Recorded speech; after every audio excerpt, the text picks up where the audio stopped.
Muy bien, muy bien. Les damos la más cordial bienvenida al seminario que lleva por nombre ¿Quién tiene la razón? El valor de la discrepancia entre padres, profesores y autorreporte en la evaluación de la conducta adaptativa. Agradecemos su presencia y les invitamos a seguirnos en Instagram y Facebook para estar al tanto de los próximos seminarios. El docente que va a impartir el seminario hoy es Hermann Thomas Herrenfeld. Él es licenciado en Psicología de la Pontificia Universidad Católica de Chile. Cuenta con el magíster en psicología por la Universidad de Montreal, Canadá. Es especialista en neuropsicología infantil. Cuenta con diplomados en neuropsicología infantil de la Universidad Católica y en rehabilitación neurológica del adulto en la Universidad Diego Portales. Fue asistente de proyecto, evaluador, corrector y digitador en el proyecto de estandarización PAIS 5 y cuenta con la certificación en nivel básico, intermedio y avanzado de PAI 5. Actualmente se desempeña como neuropsicólogo pediátrico con experiencia en rehabilitación de secuelas cognitivas en oncología infantil y trastornos del neurodesarrollo. Cuenta con certificación en instrumentos de evaluación neuropsicológica, formación en intervención en lectoescritura y neuropsicología del aprendizaje. Docente en ADIPA de PAIS eh, 5, vais 4 5 ya vas 2 ahí me puede corregir, y otros cursos relacionados con la evaluación neuropsicológica.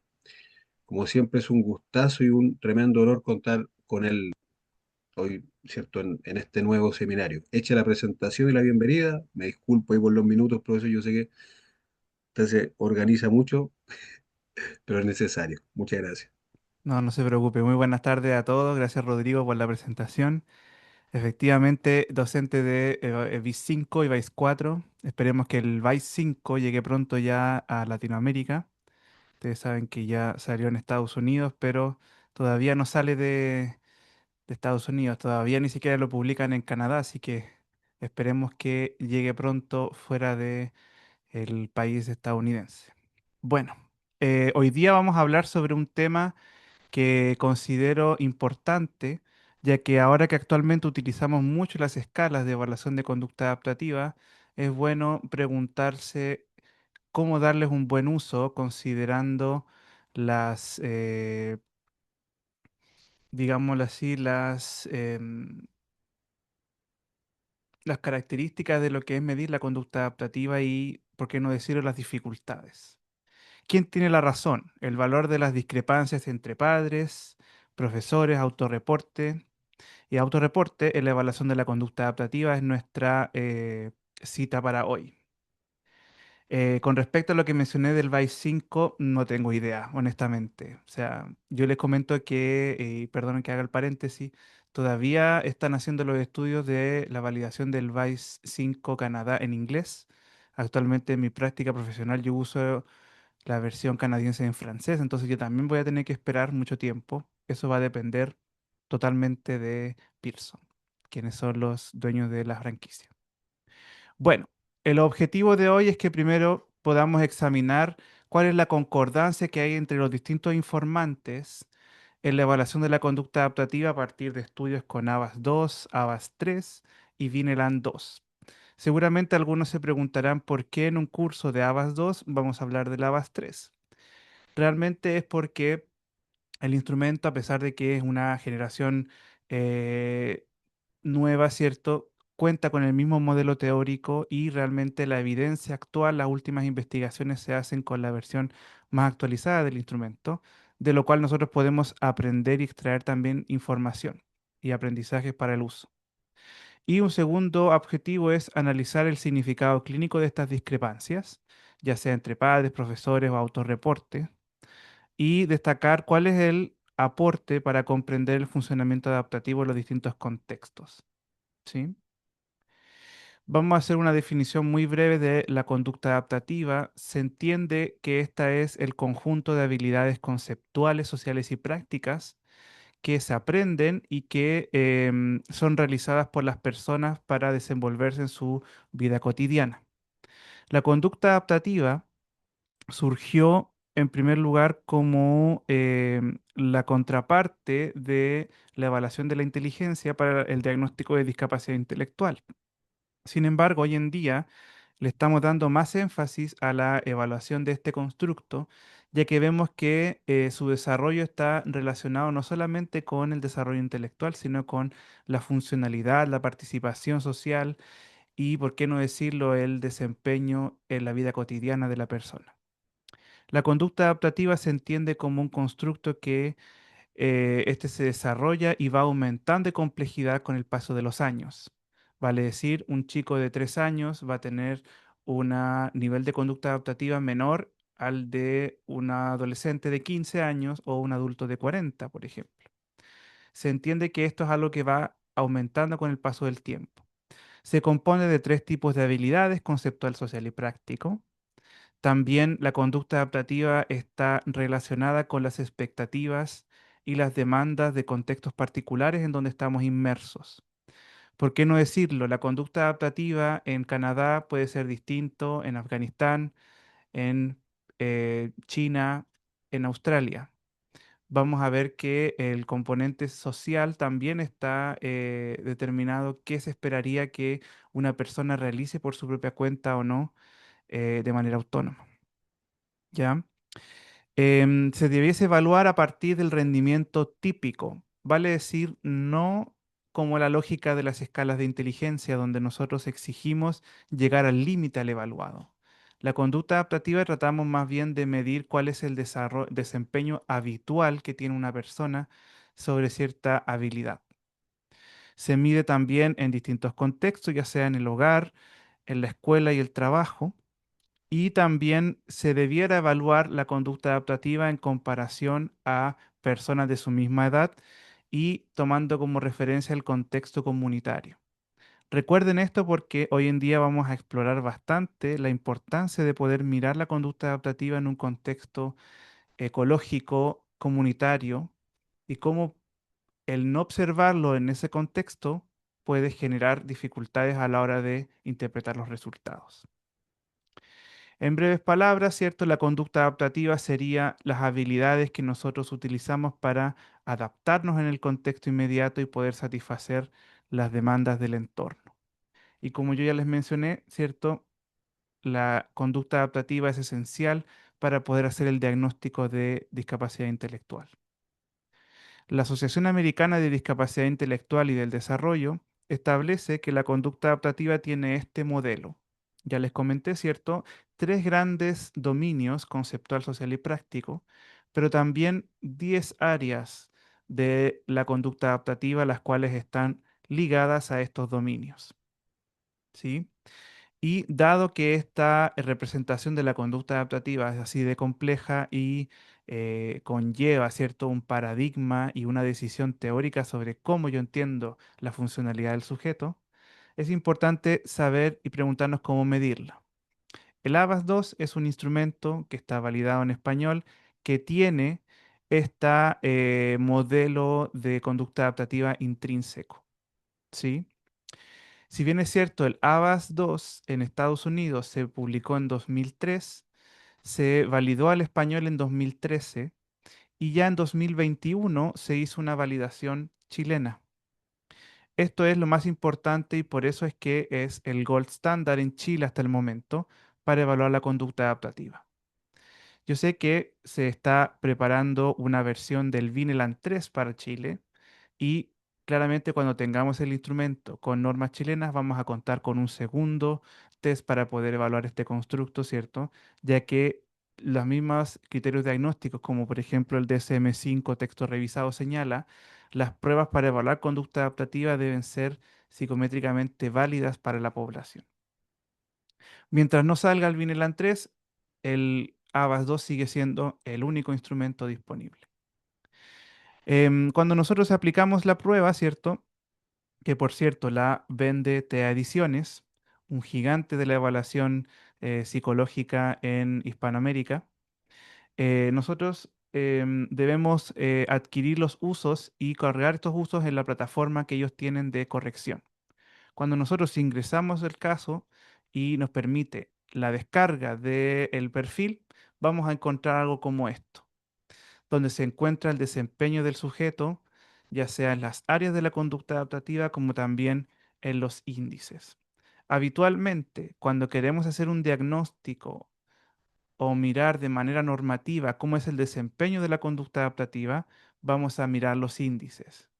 Sin embargo, si nosotros queremos establecer un perfil de fortalezas y debilidades, conocer cómo es el desempeño de las áreas en particular, vamos a poder ver esta primera gráfica donde vamos a poder entender. Sin duda, mayor información sobre cómo interpretar el ABAS pueden encontrarlo en nuestro curso que ofrece ADIPA.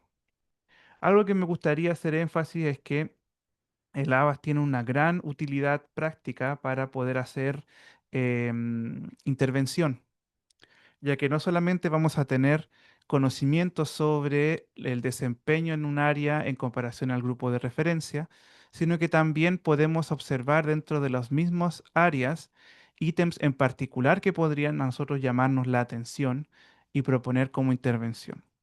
Por ejemplo, en el área de salud-seguridad, si por ejemplo un informante, como es el caso de los padres, dijera que no es capaz un evaluado de abrocharse el cinturón de seguridad cuando viaja en auto, esto puede convertirse en un objetivo de intervención.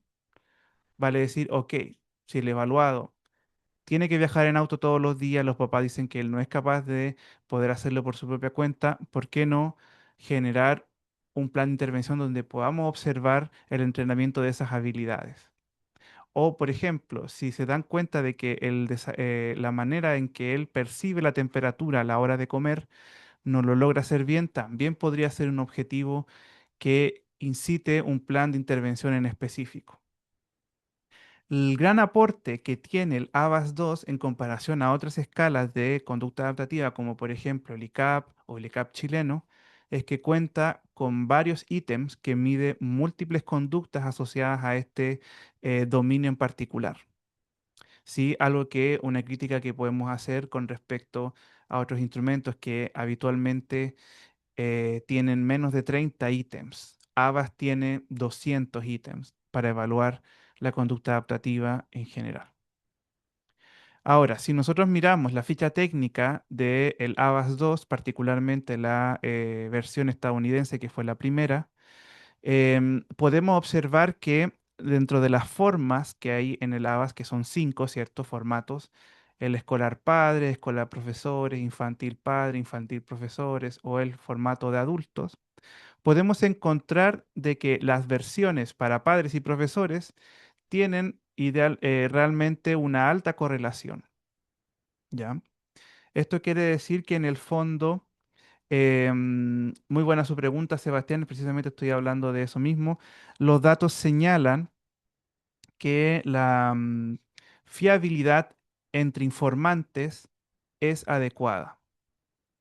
Esto según los datos de estandarización del ABAS 2 norteamericano. Estuve buscando sobre datos de fiabilidad entre formas, ¿cierto? Entre formatos. En los datos de la muestra de estandarización chilena, lamentablemente no hay. Aún así, dado que el modelo del instrumento es el mismo, podemos seguir que esa fuente de evidencia, ¿cierto? Eh, es aplicable al caso. Ahora, vamos a empezar a analizar un poquito qué ocurre cuando tenemos evaluaciones de múltiples informantes, cómo a veces eso se manifiesta o cómo se refiere a esto la evidencia y qué podemos aprender al respecto. Un primer estudio, ¿cierto? Primero quise priorizar estudios que hablaran del ABAS 2, y que, como les mencioné, ¿cierto? Es el instrumento actual que tenemos en Chile, pero debemos recordar que el ABAS 2 ya es un instrumento en bajada. Cuando ya sale la nueva versión, ¿cierto? Toda la investigación tiende a enfocarse en la nueva versión. Aún así, vamos a ver que encontré unos datos o una investigación bastante reciente sobre el ABAS 2 que todavía es aplicable a nuestro contexto. Pero este artículo, ¿cierto? Que es un guiño más bien a la psicología forense, habla sobre un aspecto bien interesante a la hora de contrastar versiones, ¿cierto? Y informaciones sobre el reporte de, mejor dicho, contrastar las características de los reportes de Avast 2. Algo importante es que quiero mencionar algo de lo que vamos a ver aquí, es que en estos artículos que encontré se analiza mucho lo que es el coeficiente de correlación intraclase para poder determinar si, por ejemplo, los reportes de conducta adaptativa tienen o no correlación de acuerdo a los informantes. ¿Ya? Como ustedes sabrán, ¿cierto? Y es parte del objetivo del seminario, queremos analizar y problematizar qué pasa cuando padres y profesores dan reportes que no son tan similares entre sí. Entonces, en muchos de los artículos que vamos a analizar hoy día, se utiliza como evidencia para verificar el acuerdo o la fiabilidad entre ambos, es este, es un indicador, ¿ya? Han establecido algunos autores que cuando tenemos un em, coeficiente de correlación intraclase superior a 75 o superior a 70, se considera aceptable para decir de que ambas medidas efectivamente estarían siendo fiables y estarían midiendo de la misma manera. Ahora, este primer estudio es bastante curioso porque es un estudio, como yo les decía, más desde la psicología forense. ¿Y qué está tratando de estudiar aquí? Cómo, por ejemplo, la percepción de adultos, que se utilizó en la BAS 2, ¿cierto? Adultos que están en un contexto presidiario, cómo el autorreporte de ellos y el reporte de los cuidadores o los observadores, ¿cierto? Puede ser distinto frente a una misma cosa que es la conducta adaptativa. Muy interesante hacerse esta pregunta, ya que el artículo menciona que en el contexto forense muchas veces para poder alegar inimputabilidad, ¿cierto? Se menciona que ante la sospecha o el diagnóstico de discapacidad intelectual, la persona podría no ser juzgable, ¿cierto? Ya que habría cometido su delito sin tener la conciencia de. Entonces, claramente, si analizamos que la discapacidad intelectual requiere la evaluación de la conducta adaptativa, ¿qué tan fiable es evaluar la conducta adaptativa en un contexto de personas que están privadas de libertad? El artículo señala que generalmente cuando nosotros medimos conducta adaptativa, buscamos evaluar a los sujetos dentro de un contexto más comunitario que en un contexto institucionalizado. Con institucionalizado me refiero a un entorno, ¿cierto?, altamente controlado, vigilado, ¿cierto?, donde no hay la libertad o la espontaneidad, ¿cierto?, de estar libres, ¿sí? Algunos autores han señalado que para que las escalas de conducta adaptativa sean válidas, debiese estar basado en el funcionamiento comunitario, ¿sí? También ha señalado que en el uso del reporte, los autoinformes parecieran ser los reportes más útiles a la hora de utilizar la evaluación de la conducta adaptativa en este contexto forense. Sin embargo, hay otras personas que plantean de que no debiese ser quizás la única forma y apoyan que se utilice el reporte de terceros. Bueno, en esta investigación se utilizó lo siguiente. Se hizo un estudio primero sobre 56 presidiarios, ¿cierto?, que formaban parte de un programa de reclusión por abuso de drogas, ¿sí? Ellos eran adultos, varones, la gran mayoría, más o menos 6 a 10 meses de estar internos en este programa.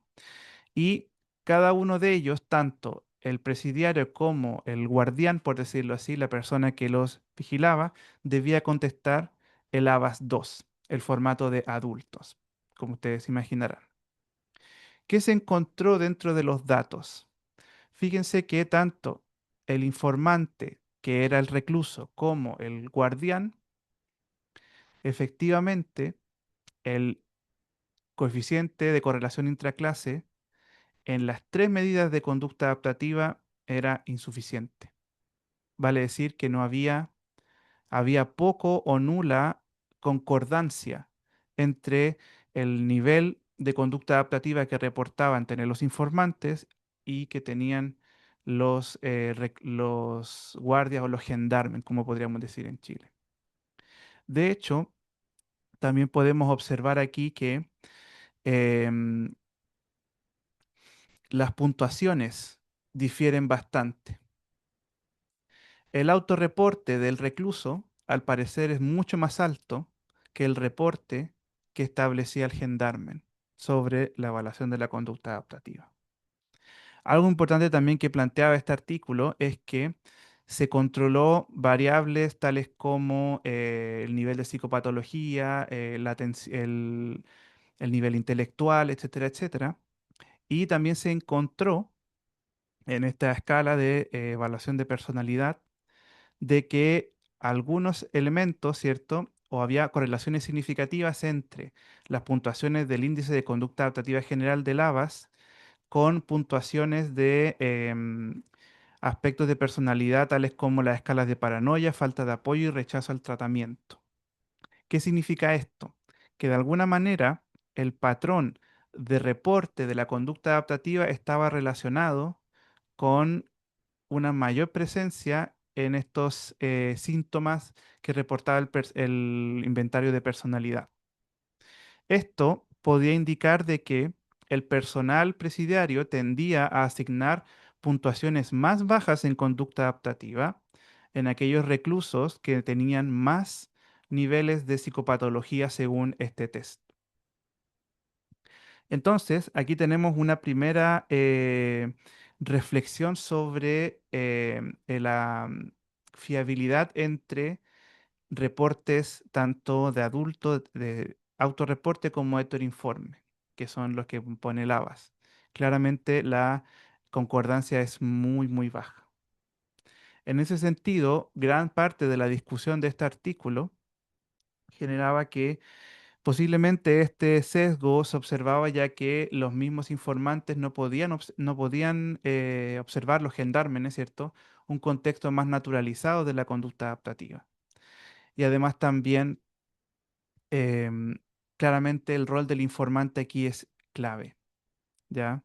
Muchas veces se veía que los mismos reclusos percibían mejor su conducta adaptativa de lo que lo hacía el tercero. Ahora, si bien es cierto, este es un caso bastante extremo, ¿cierto? Y no quiero asociar la escuela con un contexto de prisión, ¿cierto? ¿Cómo es la palabra? Presidiario, ¿cierto? Sin duda, este es uno de los artículos más recientes que analiza bajo esta metodología de la correlación interclase, ¿cierto? Eh, los reportes y las discrepancias entre reportes. Esto sin duda es muy útil. Ahora sí, ya empezamos a hablar sobre padres y profesores para brindar más evidencia a lo que quizás sería un contexto más próximo al que ustedes estarían utilizando el instrumento. No sé si hay algún psicólogo forense aquí o esta ponencia va a llegar a un psicólogo forense, pero de cualquier modo, ¿cierto? Cualquier duda, comentario al respecto, pueden también dejarlo en mi correo para hablar de este tema. Ahora fíjense, con respecto a Lavas 2, hay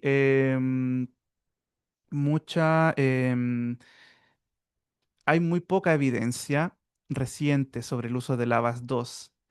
Y lamentablemente la única que encontré disponible entre padres y profesores era de un artículo en China.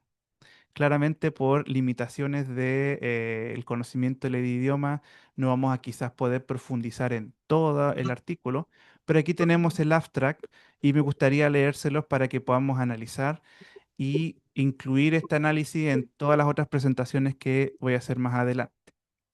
El objetivo de este artículo, ¿cierto? Trataba de ver cómo el comportamiento adaptativo y los perfiles entre el reporte de padres y profesores tenían diferencias en discapacidad intelectual o autismo. ¿Sí? Fíjense que esta es una investigación reciente de 2024. Se tiene dos muestras de estudiantes, uno muestra con discapacidad intelectual, otro con autismo, y se utilizó la versión adaptada de China del ABAS-2, ¿sí? Se evaluó la correlación entre el reporte de padres y profesores y los resultados señalan de que, si bien es cierto, en ambas poblaciones el índice de conducta adaptativa en general fue más bajo, hay diferencias significativas entre el grupo de autismo y el grupo de discapacidad intelectual. Lo que quiero mostrar aquí es algo importante. Em, Aquí en este caso, la muestra, y aquí esto lo pude traducir afortunadamente con un software, ¿cierto?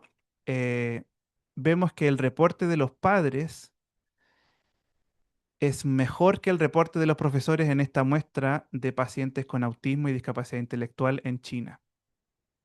Muchas veces la pregunta que cae es, ¿quién es el que sobredimensiona? ¿Es el profesor? ¿Es el papá?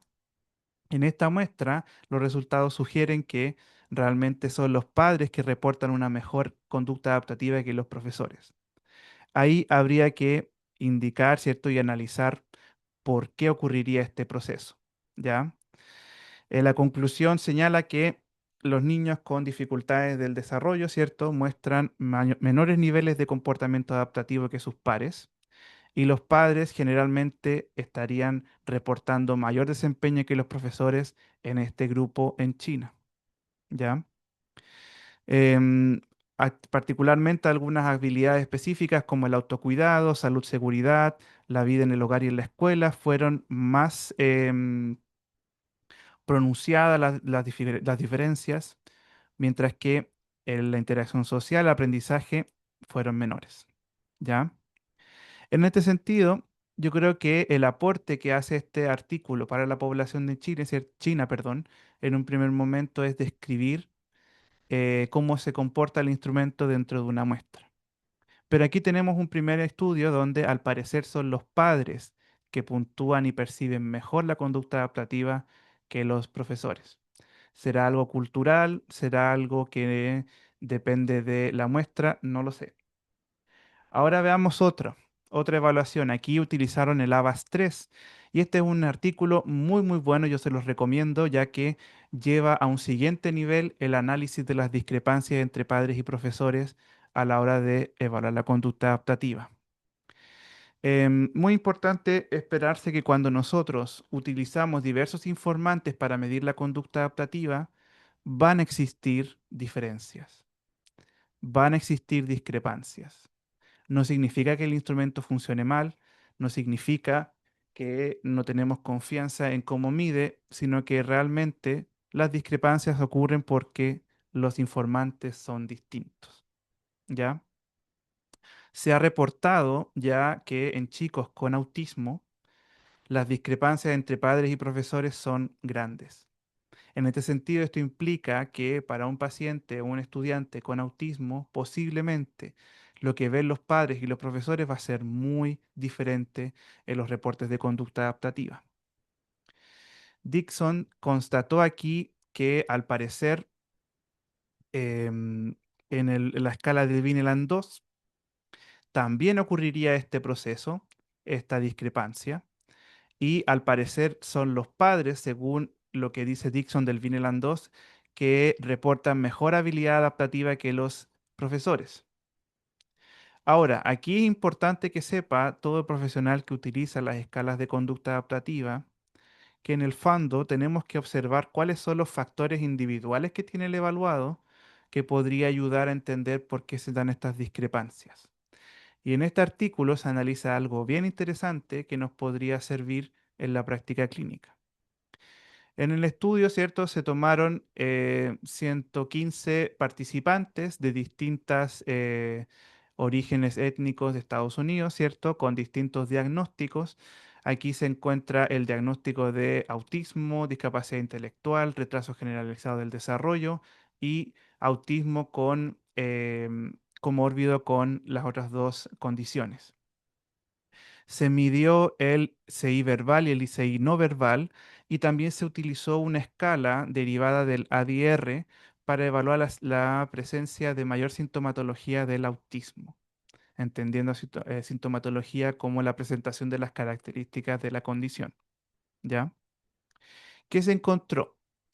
Padres y profesores también tenían reportes que parecen ser muy diferentes uno de otro. En la muestra total, fíjense, al menos 5 puntos de diferencia o más. Algo que quiero retroceder que no mencioné bien es que dentro de las características del ABAS 2 señalaba que un nivel alto de correlación sugeriría que a lo más las diferencias de promedios sería de 1 punto entre los índices. En realidad los datos muestran de que, sobre todo en estas poblaciones con mayores desafíos de trastorno en neurodesarrollo, las diferencias pueden ser de muchos más puntos de los que nosotros pensamos. Y aquí tenemos, bueno, primero, ¿cierto? Las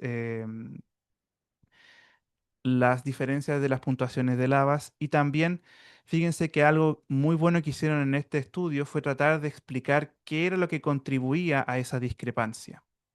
Se analizó la edad, el diagnóstico, el CI verbal y la sintomatología del autismo y se encontró que ninguna de las anteriores es lo suficientemente determinante para explicar la discrepancia, a excepción de la sintomatología del autismo, que sí fue significativa en todas las áreas.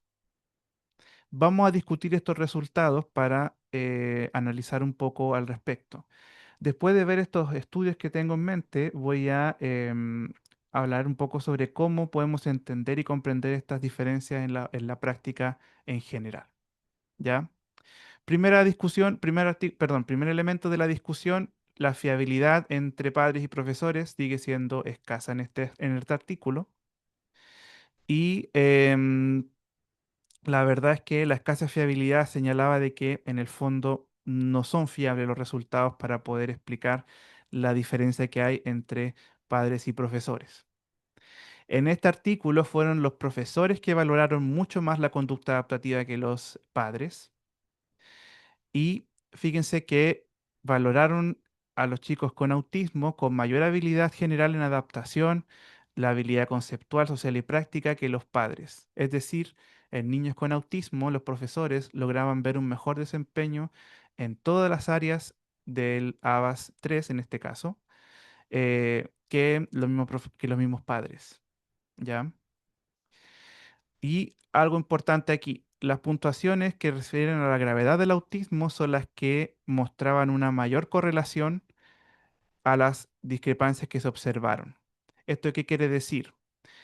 Esta puntuación del SCQ Lifetime, que en el fondo sería el riesgo de tener autismo, que en el fondo es como una suerte de screening, estaban relacionadas con las puntuaciones más altas del cuestionario de detención de autismo y son las que predijeron mejor la concordancia entre los padres y profesores. En este sentido, el artículo sugiere que al parecer para los informantes es mucho más fácil, más coherente y más concordante evaluar la conducta adaptativa y tener resultados parecidos cuando los déficits son mucho más evidentes. Esto es bastante interesante porque tenemos dos cosas aquí. Claramente, el chico que tiene, en este caso hablan de autismo, ¿cierto? Tiene autismo con mayores dificultades y que requiere mayores apoyos, posiblemente los resultados van a ser más concordantes que aquellos de los chicos que tienen dificultades más leves o menos marcadas. Entonces, ¿qué va a pasar? Esto demuestra de alguna manera a la inversa que cuando tenemos casos de chicos con dificultades leves, digámoslo así, autismo nivel 1, posiblemente se va a observar más esta discrepancia que si estuviésemos trabajando con chicos que necesiten apoyos de nivel 2 o nivel 3. Y esto demuestra que en el fondo la evaluación en esta población de nivel 1, ¿cierto? Siempre va a ser más difícil. Muy buena su pregunta, lo que dice Victoria, puede ser con el masking sin duda. Todo lo que ocurre, ¿cierto? Cuando tenemos chicos con autismo nivel uno, ¿cierto? Que ellos requieren apoyos, pero aún así ellos aprenden y tratan de adaptarse, ¿cierto?, al contexto social y tienen mayores habilidades que los que tienen un nivel 2 o un nivel 3 sin duda. Y por eso es que en esta población sería importante tomar en cuenta que la discrepancia entre padres y profesores podría ser más probable de lo que esperaríamos. ¿Ya? Em, dice, los padres pueden sesgar mucho la información que le proporcionan. Vamos a discutir ese punto. Antes quiero mostrarle una última investigación utilizando el Vineland 2. Muchas veces las personas podrían decir, bueno, es que el ABAS no es tan bueno en autismo, ¿por qué no usamos el Vineland que es mejor? La verdad es que también se observa en este artículo, también se observó una diferencia importante entre el reporte de padres y profesores. Y si ustedes ven los coeficientes de correlación intraclase, también ocurriría en varias versiones del Vineland 2, excepto la DLS, que no me acuerdo la sigla, creo que era la de la entrevista. Bueno, aún así, ¿cierto? Pese a que van a existir y hay una baja fiabilidad entre los reportes de padres y profesores, finalmente es el análisis de las discrepancias donde nosotros vamos a obtener la información que nos sirve para nuestro plan de intervención. ¿Qué podemos hacer frente a este escenario? Primero, tenemos que ver las cosas desde un punto de vista ecológico. Y aquí volver a autores clásicos de la psicología como Bronfenbrenner, ¿cierto? Nos puede ser muy útil. Bronfenbrenner propone, ¿cierto?, que el medio social sería un conjunto de estructuras seriadas que están interrelacionadas entre sí. Entonces, es muy importante que aquí identifiquemos que el niño o el sujeto está inmerso en un contexto donde muchísimas estructuras sociales interaccionan entre sí. Microsistema, mesosistema, exosistema y macrosistema. Realmente quizás para un psicólogo no sería tan difícil entender esto, sería hasta lógico, pero seguramente a otros profesionales que trabajan con discapacidad intelectual o con rehabilitación, ¿cierto? Para nosotros es muy importante que tengan esta presencia, ¿cierto? Microsistema sería las relaciones inmediatas que tiene el niño con entorno. Pueden ser personas, pueden ser padres, contexto laboral, etcétera, etcétera. Mesosistema sería la conexión entre sistemas, vale decir, cómo el microsistema interacciona con el exosistema, que el exosistema sería ya más bien ambientes donde la persona no está inmersa, pero que sí se ven afectados por, em, por sí mismo. Por ejemplo, hablar del el trabajo del papá, ¿cierto? Posiblemente el trabajo del papá, el niño no está presente, sin embargo, eso afecta cómo se dan las interacciones en la familia. Un papá que llega cansado, que quizás no tiene tiempo suficiente para interactuar con su hijo, claramente eso va a afectar en su desempeño. También el macrosistema ya sería el conjunto de sistemas seriados de la subcultura y, por ejemplo, estaríamos hablando de temas tales como em, las políticas públicas de un país, etcétera, etcétera. Bueno, considerando que cada contexto interactúa y puede afectar cómo la persona se desenvuelve en el mismo, ¿cierto? Claramente vamos a ver que no solamente los informantes pueden tener diferencias en evaluación de la conducta adaptativa, sino que también un chico puede comportarse distinto, ya sea en casa o en el colegio. Otra de las dificultades que tenemos al evaluar la conducta adaptativa es que el informante al evaluar la conducta adaptativa, refleja sus propias expectativas y estándares sobre las habilidades que estamos midiendo y eso genera em, sesgo, ¿ya? Vamos a poner un ejemplo. Supongamos que estamos evaluando el área social con el ABAS escolar padres y escolar profesores. Fíjense que aquí los padres señalan que ante la pregunta, ¿tiene uno más amigos? Dice a veces. ¿Tiene buenas relaciones con adultos? Sí. Se ríe en respuesta a comentarios graciosos o bromas, nunca cuando se necesita. Da las gracias a veces, tiene un grupo de amigos nunca, o trata de entablar amistades con otras personas de su edad, no es capaz. Veamos ahora un ejemplo de un reporte que podría dar un profesor, que el profesor sí cree que la persona tiene más amigos, tiene buenas relaciones, se ríe quizás de la misma manera como lo plantean los padres, que no es tan expresivo, pero efectivamente sí es capaz de entablar relaciones con otras personas. ¿Quién tiene la razón aquí? ¿El papá? ¿El profesor? La verdad es que es todo un aspecto de perspectiva. En este caso, los padres perciben con menores habilidades sociales que el profesor, pero ambos están de acuerdo en algo importante, que es que el niño tiene buenas relaciones con adultos. Y la diferencia está aquí que el profesor señala que sí es capaz de hacer amigos a pesar de que los padres dicen que no.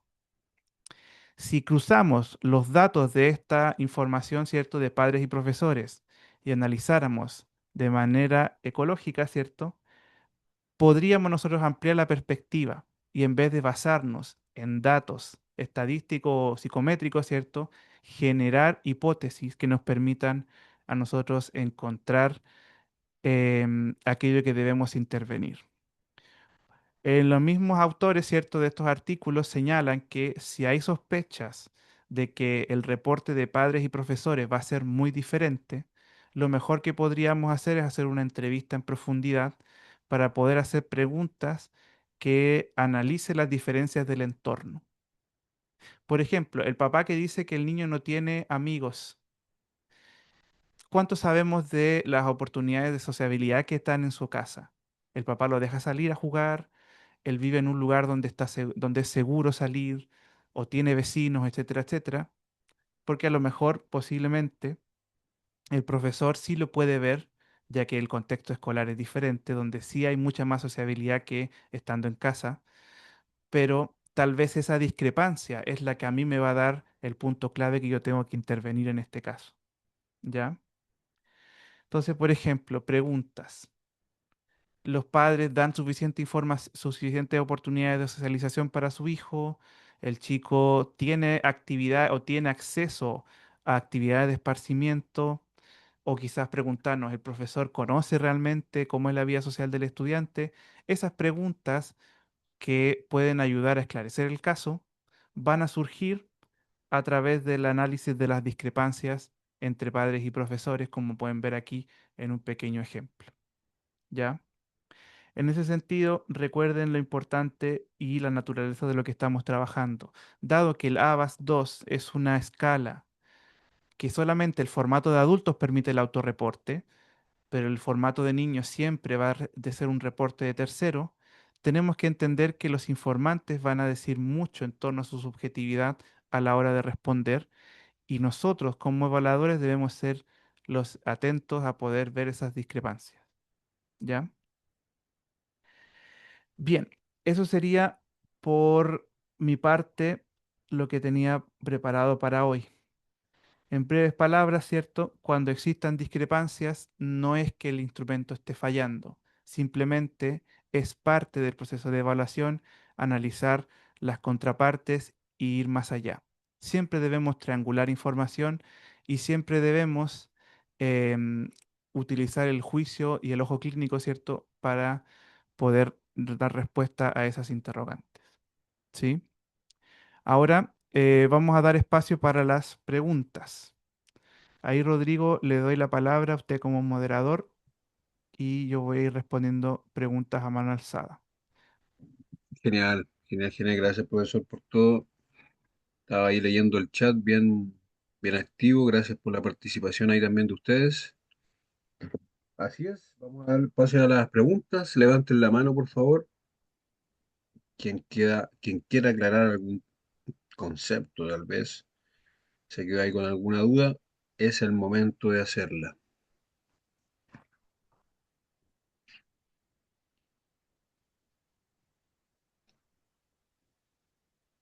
Estoy leyendo el chat a ver qué, qué comentan. Serena y pregunta, ¿Qué opinas del A2 y el ADIR para diagnosticar autismo? Una muy buena pregunta. Bueno, son instrumentos, son herramientas. El ADUS es una escala donde uno puede observar conducta asociada con, podríamos decir, habilidades o dimensiones sociales que se podrían ver afectadas en el autismo. Yo particularmente no lo aplico. No sé por qué, no me siento quizás la persona más idónea de aplicar el ADOS. Lo conozco, mi supervisora lo aplica y de hecho hace poquito me pasó que tuve que traducirle, o mejor dicho, ayudarla a traducir directamente con la evaluada, que eran evaluados, ¿cierto? Que están aquí en Canadá, pero que su idioma es el español. Y he ido aprendiendo a conocerlo un poco. Sin duda, son muestras de conducta que nos ayudan a sugerir si habría o no ciertas dificultades en la interacción social, como dice el autismo. También en la DR es una entrevista, ¿cierto? Que en el fondo nos ayuda a profundizar más en la historia del desarrollo. Son instrumentos, son herramientas, pero al final el diagnóstico sigue siendo clínico, porque debemos saber que los instrumentos no están exentos del error de medición y también de las mismas dificultades que implica aplicar cualquier escala de evaluación psicológica. Entonces, en ese sentido, sería importante que se utilicen, ¿cierto? Y que se respalden con otros datos tales como la entrevista u otras fuentes de información para dar un diagnóstico. Nunca un test va a dar un diagnóstico por sí solo. El clínico tiene que interpretar y decir si se da o no el diagnóstico a partir de su propio juicio. ¿Ya? Sebastián dice, ¿cuáles son las mejores pruebas que se pueden realizar para confeccionar un informe pueda aproximadamente, que pueda dar un diagnóstico de autismo? Em, bueno, A2, ADR son hasta el momento uno de los instrumentos más utilizados, que más ha documentado su uso. Yo, honestamente, dado que, a ver, ¿cómo puedo decir esto? Yo no me considero la mejor persona para la pesquisa de autismo, honestamente. Hay mucho autismo en mi entorno cercano. Entonces yo siento que realmente no podría hablar mucho más de lo que ya quizás les he dicho, ¿ya? Lo importante sí es que recuerden que una cosa es lo que dicen los instrumentos miden algunas características, pero también veamos que el autismo es una condición del neurodesarrollo que además también se tiene que entender en su contexto. Citando un poco, y voy a hacer un link con algo importante. En uno de los artículos se mencionaba que para el diagnóstico de autismo no se requiere tener una dificultad en la conducta adaptativa. Sin embargo, y eso es algo que yo he visto utilizar aquí en Norteamérica, muchas veces a los chicos con autismo se les aplica el ABAS porque precisamente quieren medir el grado de dificultad en la conducta adaptativa producto de la condición que ellos tienen.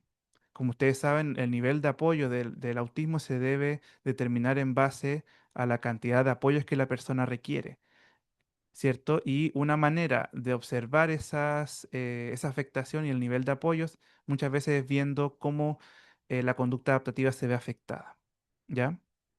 Mirta dice, aún suele otorgarse en rango intelectual sin considerar resultado de la conducta adaptativa. ¿Alguna sugerencia al respecto? Uf, muy buena su pregunta, Mirta. Eso es una batalla. Si le sirve de consuelo, eso pasa desde el año 1920, cuando se empezó a dar los diagnósticos de discapacidad intelectual.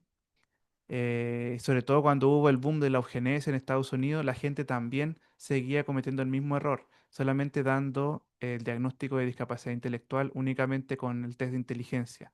Eso es algo que yo diría que va a permanecer siempre y por eso tenemos que divulgar y enseñar de alguna manera, ¿cierto? Que la discapacidad intelectual va más allá.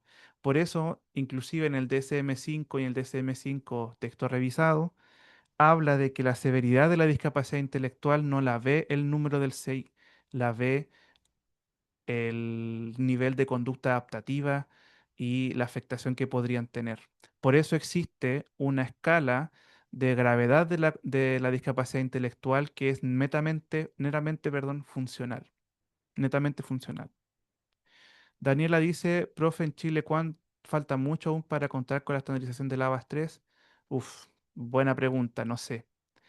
¿Qué pasa? Lo que yo he aprendido con los años, los test son productos y no somos propietarios de los productos, ¿cierto? Em, el ABAS 2 llegó en español a Chile porque se validó en España y posteriormente la validación y la adaptación sociocultural que hicieron al español se probó en Chile. Para que llegue el ABAS 3 a Chile, primero alguien va a tener que traducirlo al español. Y segundo, alguien va a tener que hacer los estudios de confiabilidad y validez, ¿cierto? Y por qué no decirlo, quizás de adaptación cultural para que funcionen. Entonces, mientras nadie se haya pronunciado al respecto de que va a trabajar en eso, todavía es algo que quizás no nos va a funcionar. Ahora, yo les puedo comentar, he utilizado el ABAS 3. eh, la estructura, la forma de medir la conducta adaptativa es igual que el ABAS 2. Lo único que cambia son algunos ítems que posiblemente algunos de ustedes utilizando el ABAS 2 se han dado cuenta que ya están un poco obsoletos por el tema del tiempo. ¿Ya? Por ejemplo, el ABAS 2 pregunta por el uso de la guía de teléfono, el teléfono público. El AVAS 3 hace ligeros cambios en algunos ítems e incluye otros, por ejemplo, de la búsqueda de Internet, etcétera, etcétera, pero en el fondo está midiendo las mismas habilidades. Es muy similar y honestamente a mí no me da susto seguir usando el AVAS 2, considerando que la baremación que se hizo en Chile es reciente.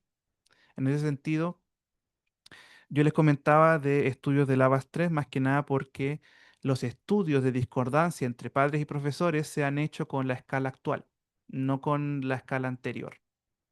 Aún así, igual es bueno ir sabiendo cuál es la versión vigente de los instrumentos que utilizamos. Como evaluadores es muy importante saber cuáles son nuestras herramientas de trabajo. ¿Ya? Juan Brione dice, ¿qué se podría hacer en caso de que padres y profesores no estén de acuerdo con la información luego de haberla triangulado y reportado en un informe? Buena pregunta. Ojalá y poder incluir una tercera persona. Y si no, seguramente usted va a tener que triangular y, mejor dicho, decidir cuál es más confiable a partir de lo que usted observa también. ¿Sí? Ahora, el ABAS 2, ¿cierto? Menciona muy claro cuáles son las características que debe tener un informante. Debe pasar tiempo de calidad, cantidad y tiempo reciente con el evaluado. Entonces, muchas veces, si nosotros no elegimos bien al informante, es mejor desechar esa evaluación y buscar a alguien que sea más idóneo. ¿Ya? Dice cómo la cognición puede afectar el resultado de ABAS 2 de acuerdo a la mirada de los padres y los profesores. Si usted menciona la cognición de los informantes, tiene mucho que decir. Si un informante tiene problemas de comprensión lectora, tiene dificultades de atención, se le olvida marcar una respuesta, claramente va a haber afectación allí. De hecho, en el curso yo analizo siempre el caso de una mujer mayor que ella una pregunta la entendió mal. La pregunta era si la persona puede nombrar 20 objetos. Ella pensaba que la pregunta era si ella podía nombrar una lista de 20 objetos de memoria y ella mencionó que no es capaz. Claramente, errores de comprensión sobre cómo se lee el test van a afectar los resultados y puede generar estas inconcordancias. Por eso es bueno y nosotros podemos aplicar el ABAS em, con la persona, ¿cierto? Y hacerle las preguntas al costado no afecta la valoración, al contrario, puede ayudar a que los resultados sean más confiables, ¿ya? Dice Valentina, ¿qué se debería hacer cuando los profesores o el mismo colegio obligan a los padres a hacerle algún test para diagnosticar al niño, para poder medicar a este niño, para mantenerlos tranquilos? Buena pregunta. Yo creo que eso requiere también un poco la valoración del médico y también un poco conocer cuáles son los derechos del niño. Efectivamente, nadie se le puede obligar a seguir em, un tratamiento médico, pero también hay que ver el costo-beneficio y a veces también es un tema sensible. El niño tiene el derecho a la educación, pero para que el niño pueda ser educado en un colegio, posiblemente necesita adscribirse a ¿cómo decirlo? Escenarios, ambientes que pueden ser muy demandantes para ello. Posiblemente yo creo que ahí es una conversación entre el equipo de profesores, padres, para ver cuál es el bien mayor. ¿Sí? Realmente si el chico tiene una dificultad de atención importante, por ejemplo, que pone en riesgo su vida, un médico va a decir, es importante medicar porque no queremos que esa impulsividad le lleve a tener un accidente, por ejemplo. Me acuerdo cuando una vez Tomás Mesa, un neurólogo, me hizo clase en el diplomado cuando yo estaba recién egresado, él comentaba eso. Tenemos un chico que por su impulsividad va y se sube a los árboles, se sube al techo y se quiere tirar para abajo. ¿Cuál es la necesidad de medicar? Es mucha. Porque en el fondo quizás si con el medicamento, a pesar de los efectos secundarios, puede disminuir su hiperactividad o quizás puede ser otro tema más psiquiátrico de por medio, no va a tener riesgo su vida. Entonces realmente ahí uno tiene que ayudar a ver la perspectiva, ¿sí? Dice Jesse, me cuesta mucho confiar en estos tests que dependen de las respuestas de percepción del informante y pueden ser muy subjetivas. ¿Cómo poder darles real validez? Muy buena pregunta. Em, Ahí usted va a tener que elegir bien al informante, porque de alguna forma no es que el reporte de terceros no sirva. De hecho, a veces es la única forma de medir algo intangible como la conducta adaptativa. Porque ¿qué pasa? Por ejemplo, ganamos un niño pequeño que no tiene conciencia de sí mismo, que no tiene conciencia de sus acciones, sí o sí necesitamos evaluarlo a través de un tercero. No hay otro método, no hay otra manera de llegar a lo que queremos medir. En ese sentido, las cosas que debemos hacer es, nuevamente decirlo, elegir bien el informante, analizar las respuestas y que nosotros seamos capaces de ver las discrepancias y poder resolverlas. ¿Ya? Dice, ante discrepancias en que los padres perciben peor desempeño que los profesores, ¿podría profundizar un poco más en la sugerencia respecto a explorar las oportunidades de desarrollar la estabilidad consultada? Ya, muy buena su pregunta. Em,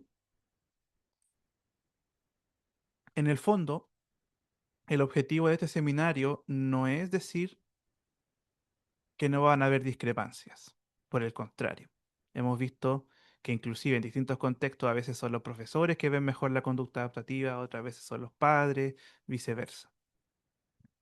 ¿Qué debiésemos hacer nosotros? Debiésemos eh, analizar los resultados desde distintas perspectivas. Está la parte psicométrica donde nosotros vamos a mirar el número, vamos a analizar cuántas desviaciones estándar se aleja del promedio, cuál es fortaleza o debilidad, etcétera, etcétera. O también podemos ver el análisis por actividad, área o por ítem, por decirlo así. ¿Ya? En ese sentido, lo mejor que uno puede hacer es hacer una suerte de investigador y contraponer qué dice el papá, qué dice el profesor, qué es lo que yo tengo que resolver de duda aquí y ahí, a partir de eso, seguir preguntando. Recuerden que la mejor herramienta de evaluación es la entrevista.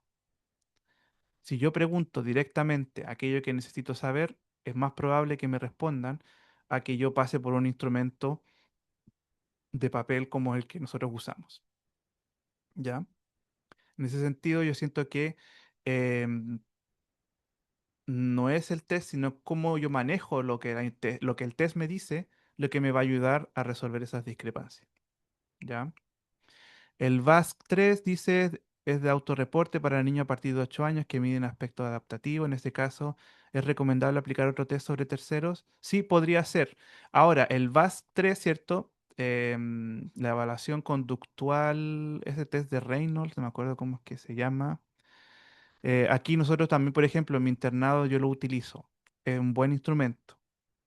Mide lo que llaman, ¿cierto?, el grupo de síntomas internalizante, externalizante, ¿cierto? Ya, el VASC es Behavior Assessment System for Children, el sistema de evaluación conductual para niños. Mide muchas cosas, ¿cierto? Tiene múltiples escalas.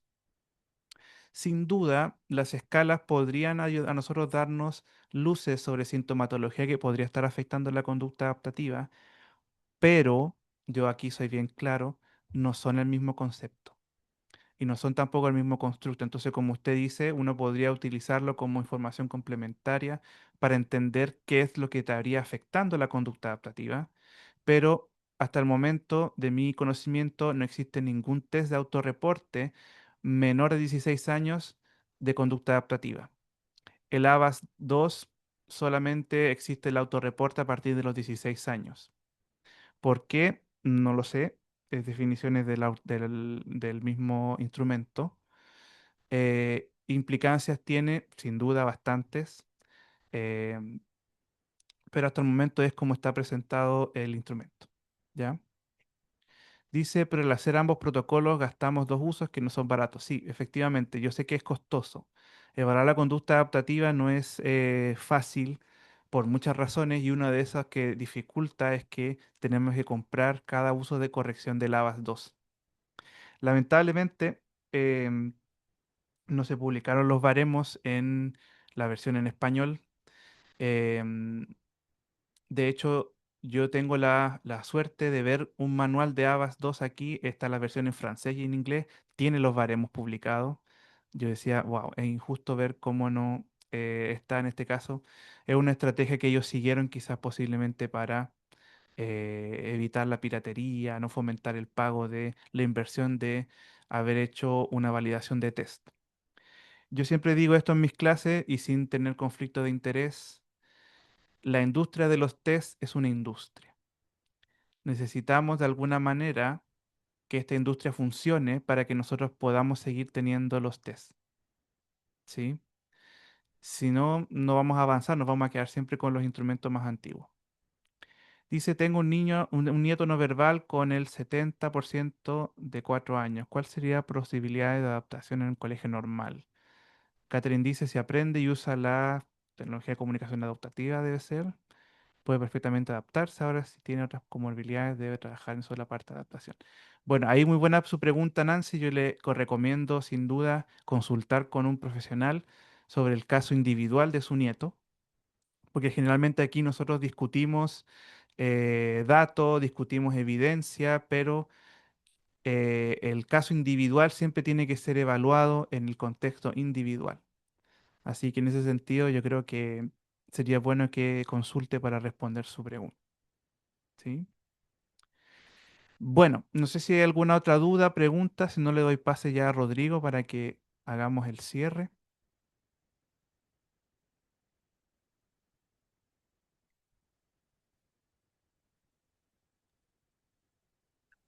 Genial, súper bien, súper bien. Vamos a dejar hasta acá entonces el momento del seminario como tal y también de la grabación en nuestro canal de YouTube para dar el pase al sorteo. Ay, Mirta está agradeciendo a ti por estar acá, Mirta. Para todos y todas quienes van a ver, a revisitar el video y se preguntan qué es el sorteo, para todos y todas quienes se inscriben con tiempo, ¿cierto?, en nuestros seminarios gratuitos y certificados, siempre participan por el curso, el programa al que conduce el seminario. Así que ahí para que se pasen por nuestras redes sociales y y nuestro sitio web. Que estén súper bien. Muchas gracias, profesor. Gustazo Muchas como gracias. siempre.